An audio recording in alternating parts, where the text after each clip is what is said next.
Le débrief sur la Teranga TV, la suite pour parler cette fois-ci des Lions du Sénégal, des nouvelles de nos Lions, parce que les vacances sont finies après la Coupe du Monde, bien sûr, et pour tout le monde d'ailleurs à Moussoumaré. Ah oui, les vacances sont très courtes, donc les mondialistes ont bénéficié de 2 semaines supplémentaires par rapport à leur coéquipier qui n'était pas au mondial, mais là c'est fini, maintenant le travail reprend.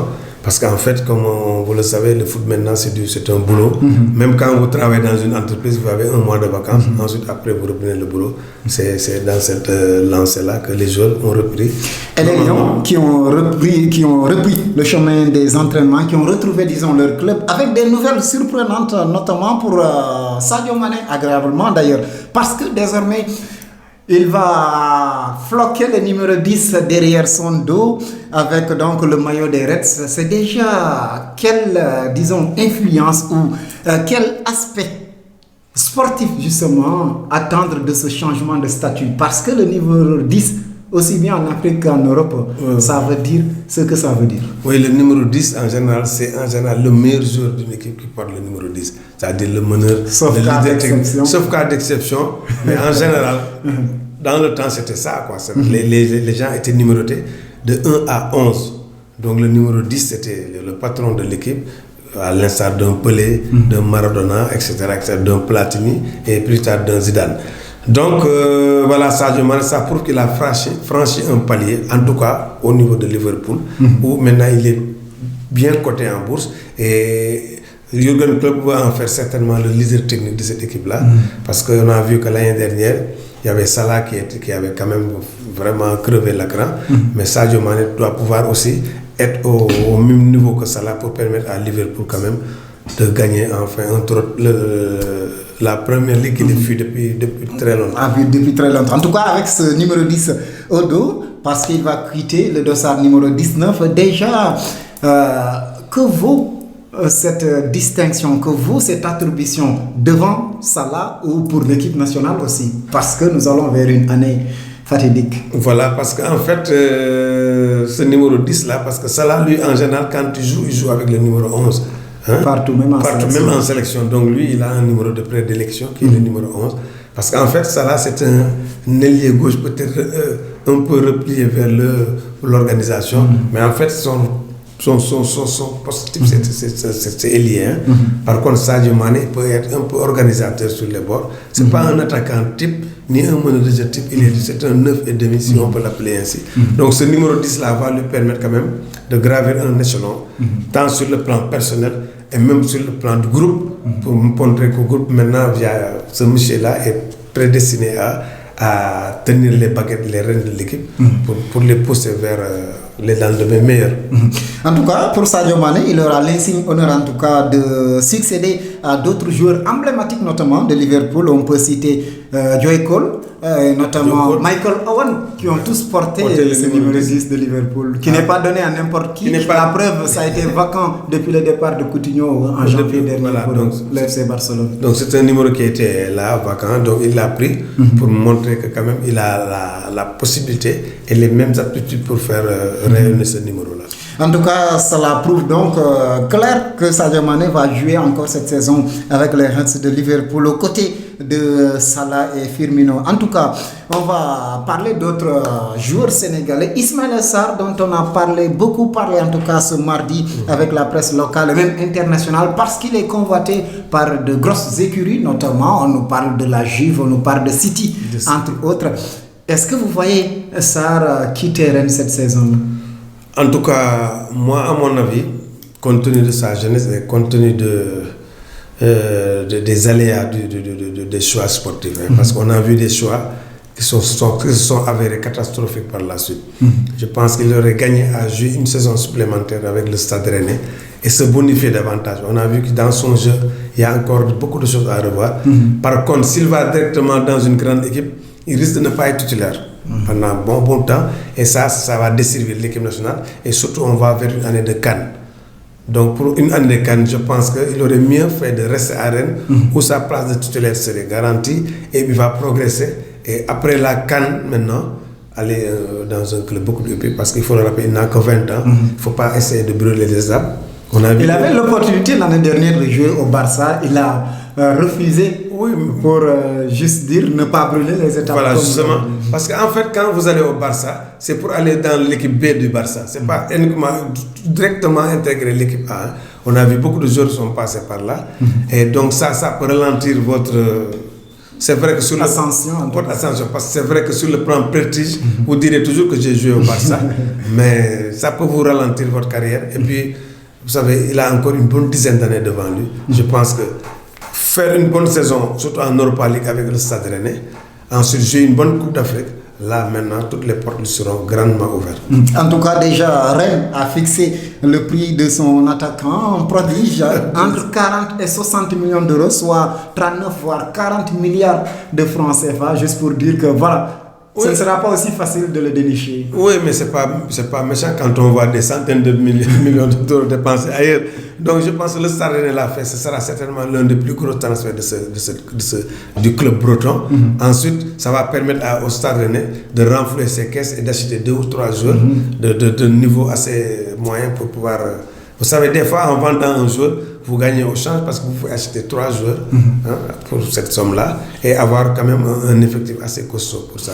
En parlant de millions d'euros, Naples a exigé 100 millions d'euros pour libérer Kalidou Koulibaly. Cela veut dire aussi que, comme chaque année, depuis 4 ans maintenant, chaque année, on passe en son départ et finalement, il reste. Est-ce que vous pensez que cette année encore, Koulibaly va rester avec l'arrivée de Carlo Ancelotti? Oui, mais je pense que Carlo Ancelotti compte beaucoup sur lui déjà.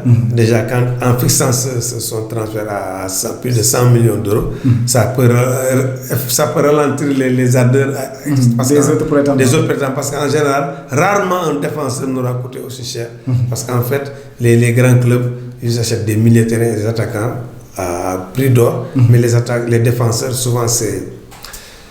Voilà, c'est le juste milieu, quoi. Ce sont les parents pauvres. Les parents pauvres, les gardiens de but, les défenseurs, c'est les parents pauvres. Moussa Wagué aussi, dans le marché du transfert, on nous évoque le Grand Barça qui serait aux trousses de ce latéral sénégalais. Est-ce que aussi c'est le cas peut-être de Ismaïla Sarr? C'est trop tôt pour Wagué de quitter la Belgique. Il peut quitter la Belgique, mais pas, le Barça comme destination. C'est le même cas de figure parce que déjà au Barça, il y a déjà Semedo qui a fait de très bons matchs. Je ne pense pas qu'il soit meilleur que Semedo à l'heure actuelle. D'autant plus que, comme vous l'avez dit, il quitte un championnat où le niveau est quand même assez relativement faible. Il n'était même pas titulaire. Il a certes fait un bon mondial, mais ça ne suffit pas pour quand même tout de suite être titulaire au Barça. S'il va au Barça, ce sera pour l'équipe réserve. Là aussi, il va perdre parce qu'on a une CAN en vue. Et je pense qu'il a une chance à saisir au sein de cette équipe du Sénégal d'être titulaire maintenant de manière... Parce que là, il y a encore Lamine Gassama qui est là. Il y a peut-être Sabali qui peut reprendre son poste d'arrière droit. Parce que les joueurs qui étaient gauchers blessés peuvent revenir. Je pense à... Adam Mbeng, Salou Cissé. Pam Ndiaye Souaré, même s'il reprend à jouer, je pense qu'il y aura... et puis il n'y a pas que ça, parce que même le dossier Fernand Mendy est sur le point d'être relancé. On nous annonce que la fédération est en piste pour relancer l'affaire parce que, disons, est-ce que pour vous, c'est une piste normale? C'est une piste très normale, d'autant plus qu'on a vu, côté français, Hernandez s'est imposé comme arrière-gauche durant tout le mondial. Il est même devenu champion du monde. Donc même Mendy est très menacé. La preuve, il a fait quelques piges ensuite et puis il n'est plus rentré. Donc Hernandez, ça peut être un point de fixation au niveau de cette défense-là. Donc ça va faire réfléchir un peu Ferland Mendy pour se dire qu'enfin, si je vais au Sénégal, j'ai la chance de jouer des CAN, j'ai la chance, avec son jeune âge, de jouer un autre mondial. Alors qu'en France, ce n'est pas gagné d'avance. Ce n'est pas gagné. Lui qui avait demandé en tout cas à Aliou Cissé de lui laisser le temps, il n'a pas encore. Il n'avait pas fait son choix. Je pense que cette fois-ci, il aura fait son choix et ce sera sans doute le Sénégal. En tout cas, on l'attend avec impatience. Mbaye Niang aussi, parmi ces Sénégalais qui sont sur le marché du transfert après ce mondial très brillant, parce que je rappelle, il reste l'un des meilleurs Sénégalais en Russie. Ah oui, il a été l'un des meilleurs Sénégalais. Hein. Et à la surprise générale, parce que Mbaye Niang, pour ceux qui ont l'habitude de le suivre, on n'avait jamais vu un joueur aussi combatif. Un joueur qui avait beaucoup d'envie. Avant, il jouait avec beaucoup de nonchalance, beaucoup de facilité. Ce qui lui a posé d'ailleurs d'énormes difficultés. Il a constamment changé de club pour son comportement, de Caen au Milan AC, en passant par Torino. Donc voilà un garçon qui était promis un bel avenir, même en équipe de France, hein, mais malheureusement c'est frasque et c'est sa nonchalance. Mais je pense qu'actuellement il a pris conscience, il commence à mûrir. Et je pense qu'il est conscient que avec ce football-là, il peut arriver à des sommets, il peut avoir beaucoup de choses avec ce football-là. Et je pense que c'est une très bonne chose. En tout cas, pour le moment, il n'y a que 2 parmi les potentiels candidats à la CAN qui ont changé de club. Stéphane Badji. Il y a aussi Lamine Gassama qui est allé à Gostépi en quittant donc Antalyaspor. Déjà, il reste dans le même championnat, mais quand même, le fait de changer de club. Oui, un club plus ambitieux. Donc, je pense qu'il a envie de rebondir. Parce que Gassama aussi, c'est un bon latéral. Hein, il ne faut pas quand même. Donc, s'il rejoue à son meilleur niveau, il y a de la place pour faire partie des 23 pour la CAN. Est-ce qu'on peut s'attendre à un toilettage de la part d'Aliou Cissé avant septembre? Ah oui, mais ça c'est évident parce qu'il est évident qu'il y a des choses qui se sont passées dans ce mondial-là que les gens n'ont pas encore déballé. Donc, il y a eu des déclarations. Il y a des déclarations. Donc je pense que lui, connaissant l'homme, et parce qu'on ne peut pas travailler avec certains joueurs qui boudent chaque fois qu'ils sont remplaçants aussi. Donc il va falloir que... Et ça, je pense qu'on l'avait évoqué sur beaucoup de plateaux. Parce qu'une sélection, quand vous faites une sélection de 23 joueurs, vous allez à une Coupe du Monde. La preuve, il y a des joueurs qui n'ont pas joué durant une seule minute dans ce mondial-là. Est-ce qu'il ne fallait pas prendre des locaux pour éviter ce genre de situation? Moi, j'ai souvent prôné pour ce... Parce qu'en fait, vous n'avez pas besoin de 23 joueurs pour aller. Parce que la Coupe du Monde, c'est quoi? C'est 7 matchs. Hein? Premier tour, c'est 7 matchs maximum. Au total. Vous pouvez jouer 7 matchs avec 15 joueurs. Hein? S'il n'y a pas de pépin, s'il n'y a pas de carton. Pourquoi vous encombrez de joueurs qui vont venir pour espérer avoir une place pour vous empoisonner la vie? Il faut les prendre en tête normalement. Voilà, non, parce que...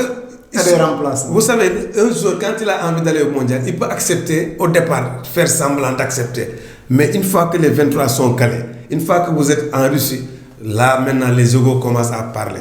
Je pense que ça, moi je l'ai toujours dit, il fallait prendre au moins 15 jours sur lesquels un noyau de 15, sur lesquels pour les changements. Après vous prenez des joueurs locaux, même sur pour leur donner la chance. Ensuite vous êtes sûr qu'ils seront contents d'être sur le banc. Ça c'est clair. Soumaré, merci. C'est moi qui vous remercie. En tout cas, merci beaucoup. Merci à vous de nous avoir suivis. Restez calés à travers cette belle plateforme, la Teranga TV. Merci à Vincent Gomis pour la caméra et le montage. On se donne rendez-vous la semaine prochaine sur la Teranga TV.